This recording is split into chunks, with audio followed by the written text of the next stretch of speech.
Hi guys, it's April, and I finally finished Unraveling by Sara, and now I have words that I need to get out of myself. So that is what this is, which you probably already know because you clicked on this video.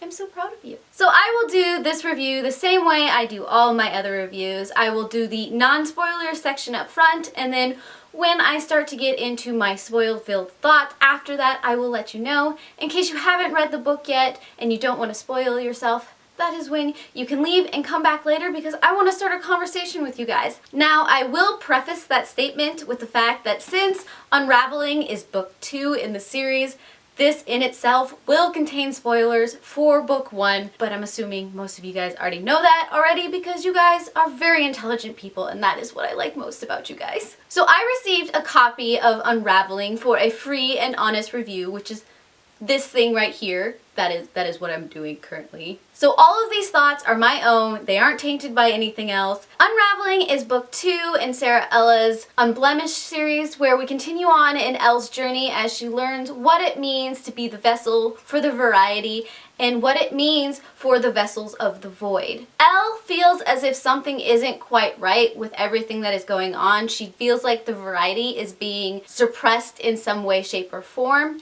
Through this discontented feeling, Elle starts to realize that maybe she needs to do more research on the void and the variety and possibly destroy the void itself. Throughout this book, Elle is learning more and more about the variety and the void, learning her powers, and traveling to other reflections. We start to see the variety and the void come to head. We get to see the evolution of the love triangle that was started in book 1. We also get all of the same Disney references going on, and I feel a lot of the 10th Kingdom and Once Upon a Time references going on. But I also struggled a bit with keeping interest in this book. When I was reading it, I was really involved. I really enjoyed it, but as soon as I put it down, I forgot about it, and I didn't have a desire to pick it up anymore. And part of that might have been because of the references. It was hard to keep Disney out of my brain as I was reading this book, and I know that had a lot of influence in the story, and sometimes I really truly enjoyed it, but other times I was kind of iffy on it. But the ending got me to a point where I'm really curious to see what happens.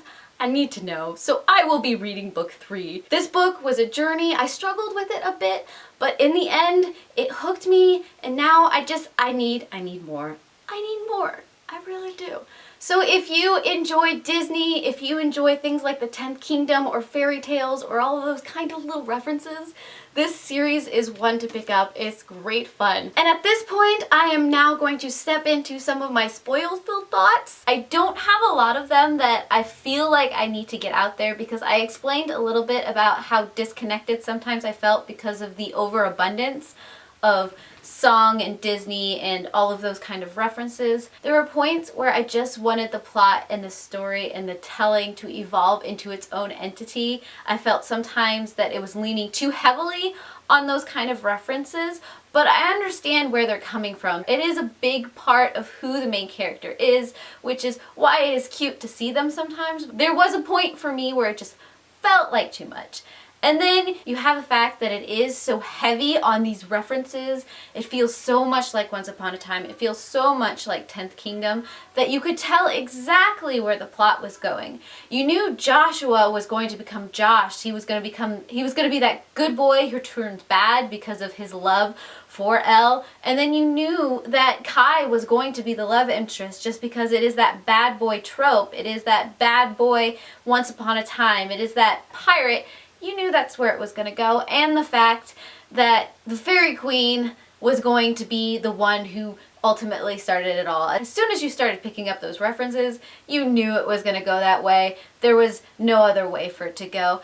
That is part of the issue I started having with the fact that it leans so heavy on these references and on these tropes that the plot wasn't really that surprising at all. I'm hoping in the next books that the story evolves, the plot evolves, the characters evolve, and the storytelling evolves. I do like retellings. I do like the references. I just don't want it to lean so heavy on it. I want to feel like it is its own thing at times, but I did enjoy it. I'm not gonna lie, it's that ending that really just pulled me in, and of course now I need to know more because we can't just leave it in this weird limbo. I have to have the information. Oh my gosh. So those are my thoughts.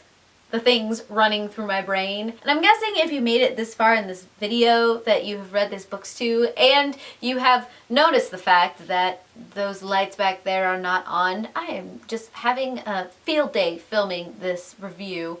Something in the universe is like, April, you need to stop and think about things before you do it. Technology. I love technology.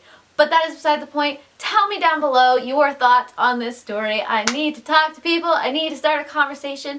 And I heard your beautiful faces. Bye.